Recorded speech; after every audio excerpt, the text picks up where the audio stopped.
A crise e a falta de emprego levam muitos a arriscar o futuro no estrangeiro. Há 5 milhões de portugueses espalhados por 140 países do mundo e, ao contrário do que aconteceu nos séculos XV, XIX e XX, agora são os melhor preparados que saem do país. Hoje analisamos os desafios que se colocam a Portugal no próximo ano, em especial os que se colocam aos jovens com qualificações, e vamos fazê-lo com a ajuda dos nossos comentadores, António Gaspar, professor universitário, e Joaquim Biancar de Cruz, economista. Aos dois agradeço desde já a vossa presença no Conselho Consultivo e começo por si, António, e pelas recentes declarações do Primeiro-Ministro para que os professores desempregados procurem emprego no estrangeiro. Esta não é a melhor fórmula, pergunto-lhe, numa altura em que o país enfrenta uma crise e em que há tantos portugueses no desemprego. Bom dia, Sandra. Eu gostava de dar aqui uma nota prévia, porque depois, no fim, nunca temos tempo, é sempre, digamos, à pressa. Faça favor. Eu gostava de desejar a vós dois e aos nossos telespectadores lá em casa umas excelentes festas de Natal, uma vez que o Natal se aproxima, e nós, antes de Natal, não temos programa, portanto, umas excelentes festas de Natal para todos. Muito obrigada em meu nome e toda a equipa. Igualmente. Sim, senhor. Muito obrigado. Bom, relativamente a essa matéria, eu gostava de ser mais abrangente, não só relativamente aos professores, mas a todos aqueles que até agora têm emigrado, quer dizer, portanto, Portugal tem sido um país desde a década de 60 tradicionalmente de imigração, portanto nós hoje temos mais de 1 milhão de portugueses imigrados no mundo inteiro e não houve ninguém que, nem no Estado Novo, nem na altura do Estado Novo, havia alguém que viesse, enfim, digamos, com responsabilidades governativas, que viesse ensinar ou apontar caminhos relativamente àqueles que os portugueses deviam seguir. Portanto, os portugueses, a partir de um certo momento, se entendem que o país deles não dá um conjunto, digamos, de estruturas ou não proporciona um conjunto de relações de bem-estar que os possam aprofundar cá, portanto, naturalmente, que procuram essa alternativa fora. Relativamente àquilo que disse o Primeiro-Ministro, parece-me duplamente infeliz. Por um lado, por aquilo que eu acabei de dizer, naturalmente, não é? Porque a decisão de emigrar ou de ficar depende única e exclusivamente dos portugueses. E, por outro lado, eu acho que ele não teve o tato político e social também para dizer aquilo que disse, porque os professores são, das gerações de portugueses, os mais qualificados. Quer dizer, ao estarem a incentivar as pessoas mais qualificadas do país a saírem, vai fazer com que essas pessoas vão criar riqueza num país diferente, que vão pagar impostos num país diferente e que esteja, digamos, a acenar uma bandeira, eu diria, alguém que já disse ontem que era antipatriótico, não quer bem extremar as posições, não é? Mas, de facto, é uma bandeira que deixa mal visto em termos daquilo que o governo deve ser, de acarinhar os seus cidadãos, de os puxar, digamos, mesmo aqueles que estão lá fora. Aliás, assistiu-se ainda há muito pouco tempo, este ano já, a um debate onde eu estive presente, em que o leitmotiv desse debate era, de facto, atrair outra vez os cérebros portugueses que andam lá por fora. Por exemplo, a Fundação Champalimau, como sabem, portanto, uma grande parte são estrangeiros, e fez um esforço enorme para ir buscar portugueses, sobretudo que estavam nos Estados Unidos a fazer investigação e desenvolvimento dentro das áreas da saúde que o centro digamos, acomoda, para, de facto, chamar a Portugal aqueles que fugiram, entre parênteses, que saíram do país porque o país, num certo momento, não deu aquelas condições que eles entendiam adequadas e suficientes para poderem trabalhar. Portanto, é um movimento contrário. Portanto, acho que foi extremamente infeliz. As críticas que temos ouvido, algumas pecam por exagero, naturalmente, sobretudo as sindicais, não é? Mas também se percebe que os sindicatos estão ali para defender, digamos, os seus associados. Mas há uma crítica, uma espinha dorsal de crítica, que essa, penso, que é inteiramente merecida, apesar de o Ministro da Presidência ontem veio a terreiro dar, enfim, pôr um bocado de água na fervura, mas a meu ver, quer dizer, não foi mais do que isso, porque o mal já estava feito e penso que agora, relativamente ao mal feito, não há mais nada para fazer. Agora há que desvalorizar daqui para a frente todo esse tipo de situações. Joaquim, a verdade é que o Governo tem promovido a exportação de talentos e não são só os professores que estão em causa. Considera que ainda assim, ao contrário do que disse o António e ao contrário das críticas que ontem vieram a público, Passos Coelho ainda assim tem razão, tem o discurso adequado? Parece-me que talvez tenha sido infeliz no contexto, ou nas palavras, ou na sua explicação. Mas eu este assunto, sinceramente, não tenho... acho que é um bocadinho de fé-diver político e isso estamos a toda a hora a ter destas questões. Mas será mesmo só um fé-diver? Mas já agora que se aproveita essa questão, nós sabemos o seguinte. Sabemos que relativamente aos professores, estão a começar a existir desequilíbrios. Desequilíbrios por causa da nossa estrutura etária, não é? Portanto, hoje nascem menos portugueses, infelizmente. Desequilíbrios porque foram-lhes dadas condições no tempo do engenheiro António Guterres que são completamente insuportáveis para o erário público. E, portanto, há realmente uma situação complicada nesta classe profissional. Como é que se resolve? Que devia ser mais acarinhada. Eu também percebo, e quando ele diz dos PALOPs, eu sempre fui um defensor do chamado Colégio Português, ou Colégio da Língua Portuguesa, o Colégio de Camões, nos países de língua oficial portuguesa. E, exatamente como existe aqui o Colégio do Liceu Francês Charles Pierre, o Liceu Alemão, o Liceu Inglês. E parece que nessa perspectiva, numa perspectiva solidária e numa perspectiva de aprofundamento da língua portuguesa, seria muito importante a promoção de um colégio português, ou um instituto português, de língua portuguesa, mas no seio dos PALOPs, e que nessa perspectiva fossem enquadrados professores brasileiros, professores angolanos, professores portugueses, professores cabo-verdianos, num aprofundamento. E, sobretudo, em países, como nós sabemos, na maioria dos PALOPs, que carecem de educação, carecem de qualificação. Mas, nesse caso, o que é que se exige do Governo? De que crie condições para que os candidatos a emigrarem tenham um acesso verdadeiro e a condições de concorrência nos países que são captadores de mão de obra? As pessoas, o Governo não tem que indicar de forma alguma as opções de vida às pessoas. As pessoas mas são é o que livres. está a fazer. Não, mas não pode. Quer dizer, isso está errado.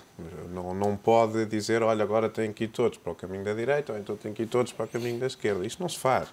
O Governo, quando muito, pode criar condições ao fomento de determinadas políticas que considerem importantes e estratégicas para o país. Mas que não era aquele caso, consegue... mas eu acho que não foi esse caso que ele sequer estava a referir. Mas neste caso, porquê? Porque não consegue absorver os professores todos no mercado de trabalho. Não, é impossível. Portanto, a estrutura que nós temos e mesmo os professores que estão a sair neste momento a acabar as suas qualificações, os seus cursos, os seus doutoramentos, é impossível serem absorvidos no país que temos atualmente e na procura que temos de educação. E neste caso, António, será que há excesso de cursos em Portugal? Será que se deviam canalizar as saídas profissionais para outras licenciaturas?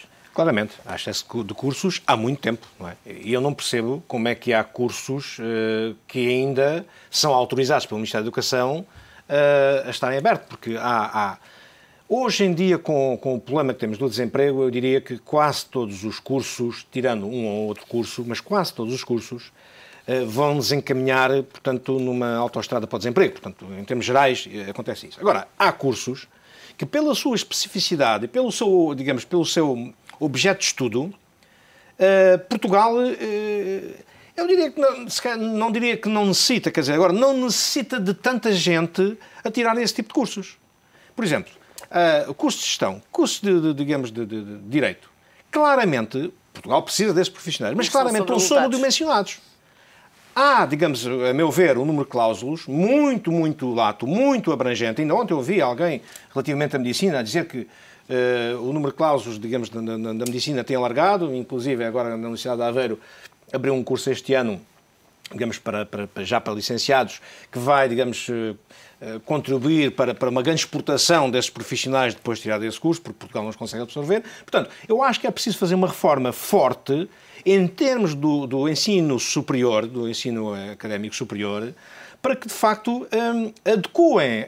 E depois ainda há outra coisa mais importante, repara.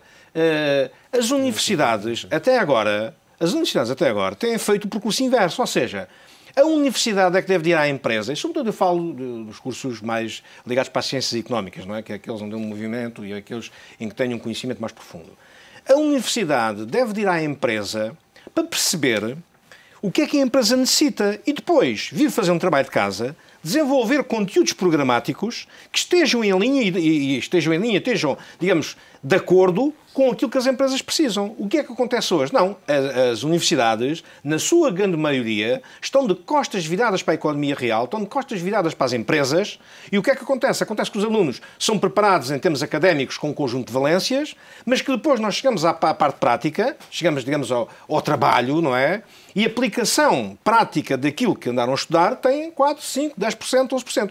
Isto também, repare, até nos cursos de pós-graduação. nos variados cursos de pós-graduação, acontece que daquelas 6 ou 9 cadeiras que se aprende na pós-graduação, depende dos cursos, mas geralmente são 9 cadeiras, dessas 9 cadeiras, se calhar 2 ou 3, os licenciados que lá vão para tirar, digamos, ou para obter um acréscimo de competências relativamente àquilo que é a sua, digamos, que são as suas competências até aí, e é aquilo para o desenvolvimento da sua atividade profissional que eles necessitam, acabam por sair de lá um pouco, às vezes, defraudados, porque pensam assim, eu pensava vir adquirir aqui um conjunto mais vasto de competências e não os estão a adquirir. Mas aí pergunto-lhe, não é um problema do sistema também? Não deveriam os cursos ser mais práticos, ter uma componente mais prática?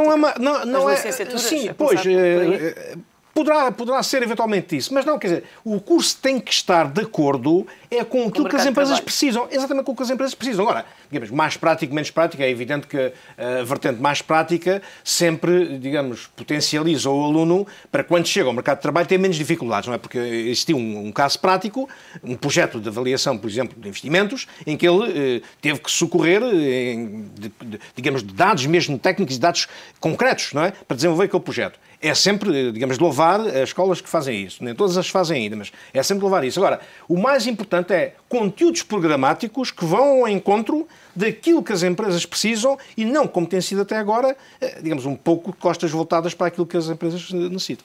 Joaquim, acha que não há futuro para os jovens em Portugal, ou, por outras palavras, Portugal não consegue reter os cérebros gerados no país?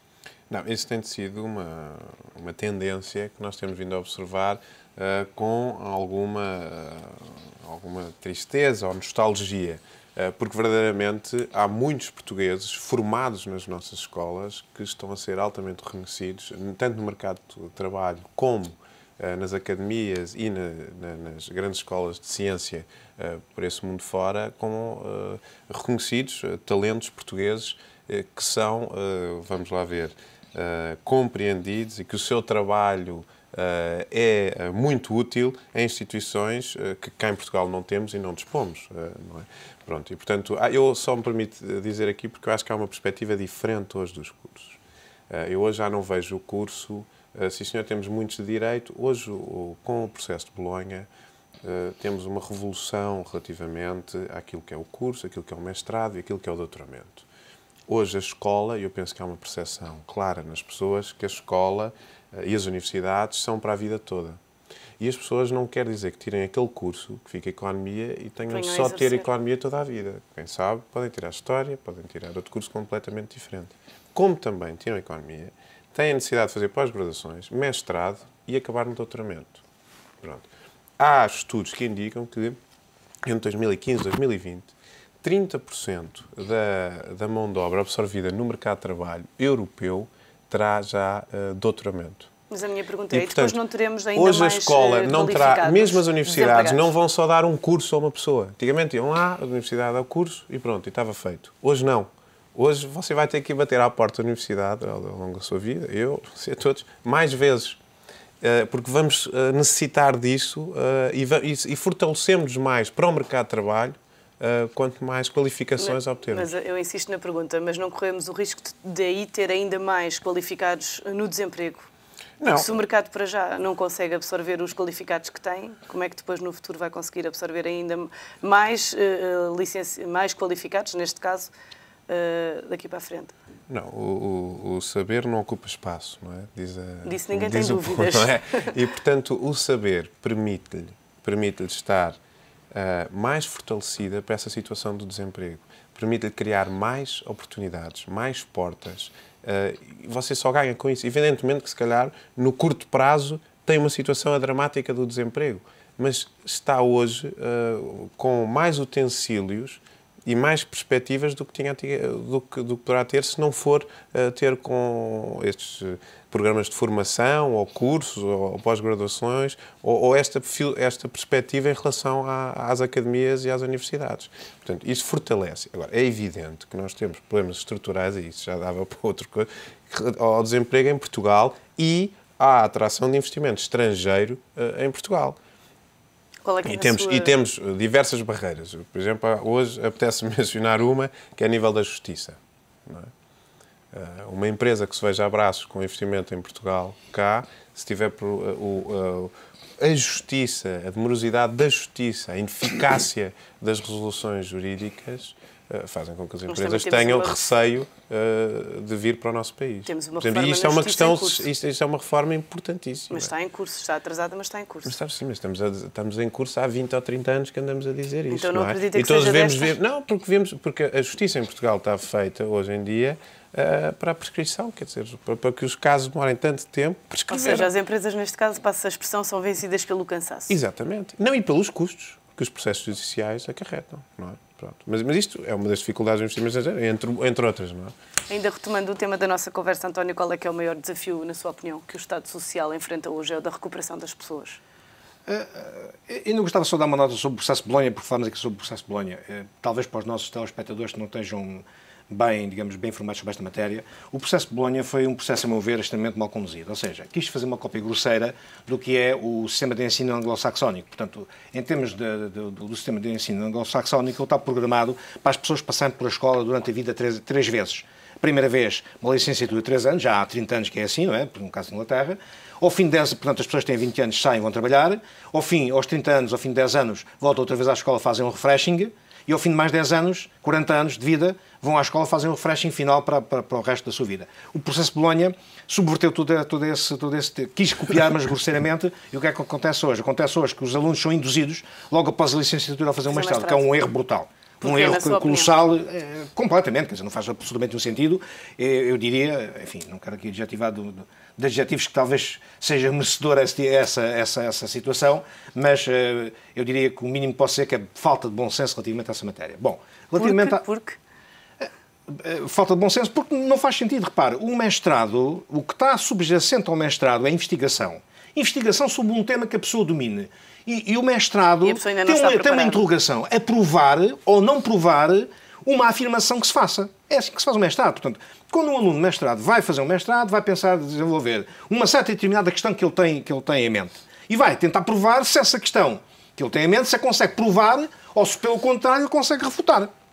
Portanto, essa é que é quando se faz o mestrado. Doutoramento já é um pouco diferente. Acha que ainda não estão preparados os licenciados para fazer essa tese? Eu vejo meus alunos, quer dizer, que saem da licenciatura, não percebem, não sabem, não trabalharam, quer dizer, têm que vir para a economia real, para a economia financeira, para onde quer que seja, trabalhar e perceber depois, escolher um tema, mas perceber... isso também cabe no tempo das universidades. As universidades é que podem exigir 3 ou 4 ou 5 anos de trabalho antes de ter mestrado. Portanto, escolher de facto o tema que... Pronto, o erro que eu queria sublinhar é que, de facto, o sistema de ensino incentiva, são as próprias escolas que incentivam este tipo de situação, o aluno a sair da licenciatura para o mestrado, o que é rotundamente um erro brutal. Bom, relativamente à questão que me coloca, em termos das questões sociais, qual é o principal desafio em termos sociais?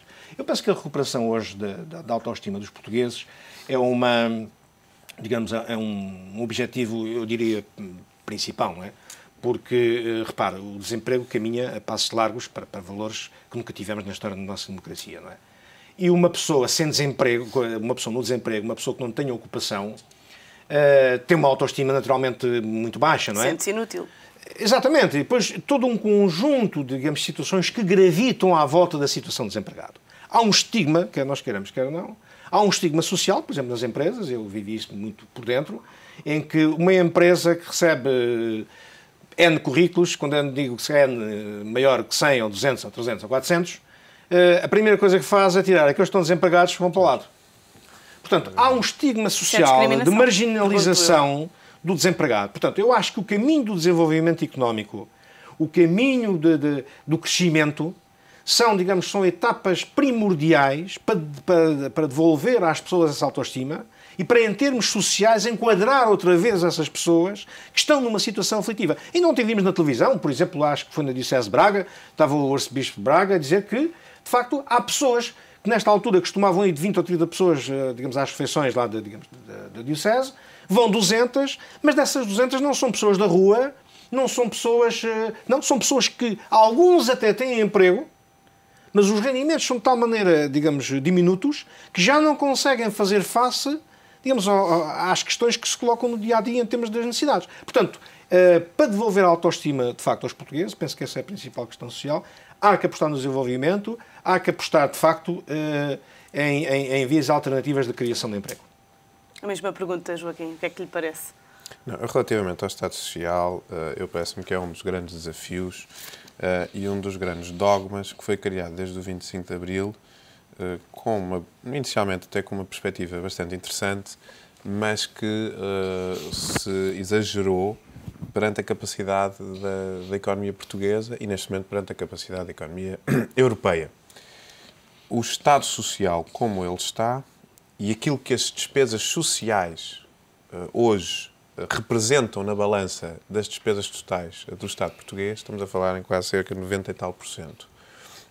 E, portanto, essa fatia, que este está a reduzir, está a ter uma tendência de redução relativamente às despesas salariais, que o Estado está a aumentar muitíssimo na parte das prestações sociais de emergência e, nomeadamente, para as prestações sociais relativamente às reformas. Pronto. E, portanto, essa tendência é o que nos faz ver, porque eu penso que as prestações de emergência, essas não as devemos mexer, podemos ser, quando muito, mais rigorosos nos critérios que foram dados e na vigilância, se são ou não necessárias, para que não existam abusos, que sabemos todos que às vezes existem, não é? Pronto. Que às vezes é normal que existam esses abusos, mas que os devemos combater. Relativamente às reformas, parece-me que o grande desafio é pensarmos na sustentabilidade do sistema de segurança social em Portugal e das reformas em Portugal. Mas essa sustentabilidade está posta em causa? Completamente. Para a minha geração, para a sua geração, está completamente posta. Aqui para o seu professor pode ainda durar algum tempo, mas para a nossa, ela está completamente posta em causa. E, portanto, é essa sustentabilidade que nós temos que pensar de forma racional para perceber o que é que podemos contar com o trabalho que estamos hoje a desenvolver na nossa velhice e aquilo que temos que fazer de aforro pessoal ou da nossa gestão particular para que nos possa compensar o nível de vida que eventualmente desejamos ter nos nossos últimos dias. Portanto, este parece-me que é o grande desafio. O Estado Social e aquilo que foi desenhado há 30 anos, nomeadamente, o limite da reforma aos 65, a esperança de média de vida era muito menor do que é hoje. A esperança de média de vida hoje é maior.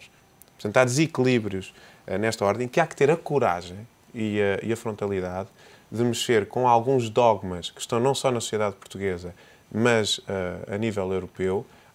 Há países que já têm processos mais avançados, nomeadamente foi agora na imprensa muito indicado até o caso da Suíça, que há um limite de reforma, penso que é 1.700, 1.800 euros, e a partir daí o Estado não garante nada, só garante até 1.700, 1.800 euros como teto máximo, não é? E penso que esse será até um desafio que começou já a ser discutido. Isto porquê? Porque aquilo que paga o Estado Social são as mais-valias a nível científico e a nível industrial. E essas estão neste momento no mundo asiático. Já não estão na Europa e não estão nos Estados Unidos. Mas quebrar esses dogmas para pessoas que neste momento estão perto da reforma é justo, tendo em conta que toda uma vida confiaram no Estado Social? Parece-me que é evidentemente que não podemos perder a oportunidade daqueles que estão a começar, como eu e você, não é? Portanto, esses é que terão que saber já adiante quais é que são as novas regras que vão ter. E, evidentemente, terá que também existir uma solidariedade intergeracional, não é? Porque uma coisa é nós estarmos com uma estrutura etária robusta e cada vez mais novos a pagar a mais velhos. Outra coisa é você ter na estrutura etária muitos mais velhos e a envelhecer a caminho disso e poucos jovens, não é? E, portanto, isso torna insustentável. António, em que setores, para além das exportações, é que é necessário encontrar alternativas para a criação de emprego? Entramos aqui já um bocadinho no campo dos desafios para 2012. Eu acho que durante muitos anos, durante os últimos 20 anos, abandonou-se a indústria. Nós hoje somos uma economia praticamente de serviços, prestação de serviços, e abandonou-se a indústria. A meu ver, mal, porque, de facto, a indústria tem um conjunto de potencialidades, não só, digamos, para arregimentar internamente um conjunto de pessoas que estão, eventualmente, alguns no desemprego, outros que estão noutras atividades, mas que se poderiam, digamos, estar na parte industrial, poderiam dar um contributo maior, portanto, ao crescimento do país. E houve, de facto, a meu ver, um erro tremendo, que foi Portugal afastar-se cada vez mais da parte industrial. Houve algumas produções industriais que foram ultrapassadas pela produtividade de produções industriais vindas lá de fora, do estrangeiro, não é?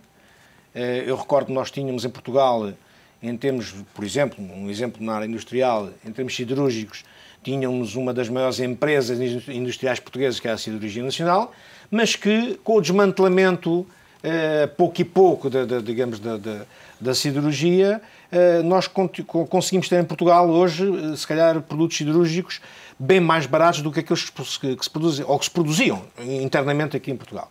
Isso porque houve um desincentivo à industrialização do país e houve, por parte, das pessoas detentoras do capital, isto é que é mais importante em termos de industrialização de um país, para haver industrialização tem que haver o fator capital, naturalmente, houve, eu diria, um mau tratamento de pessoas detentoras do capital num certo determinado momento da história portuguesa, sobretudo da democracia portuguesa do pós-25 de Abril. Não é?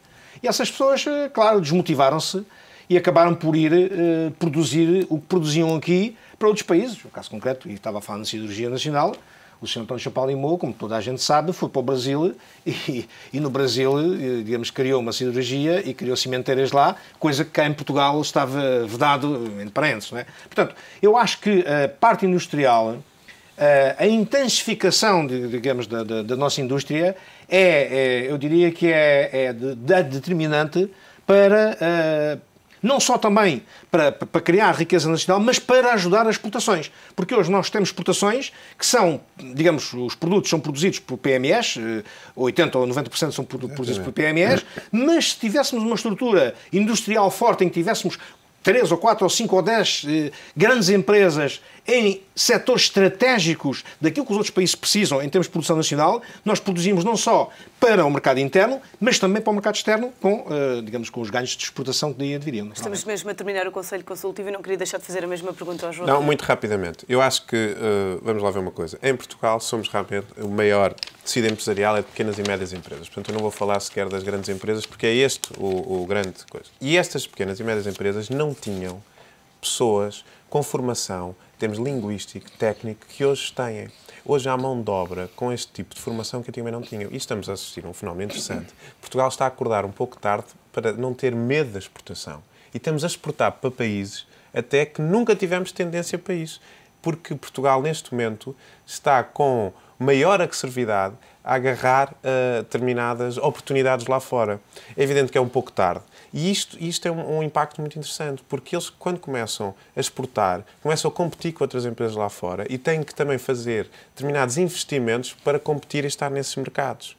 E, portanto, isto é um processo dinâmico muito positivo. Agora, o que disse hoje o FMI, relativamente às empresas exportadoras, criou diversas coisas, Portugal estava bem, estava não sei o quê, mas disse atenção ao crédito às empresas dinâmicas e às empresas exportadoras. Este crédito tem que estar disponível para estas empresas. Nós não podemos, e a banca ou o Estado tem que criar uma linha própria para estas empresas, porque você não pode estar a criar as condições para a exportação e depois não lhes dar crédito a estas empresas, que são boas pagadoras. Elas pagam e os projetos são dinâmicos. Elas necessitam de crédito antecipadamente. Exatamente. Joaquim Biancar de Cruz, António Gaspar, muito obrigada pela vossa presença neste Conselho Consultivo e na próxima semana contamos então a abordar o balanço de 2011. Fica então concluído o Conselho Consultivo de hoje.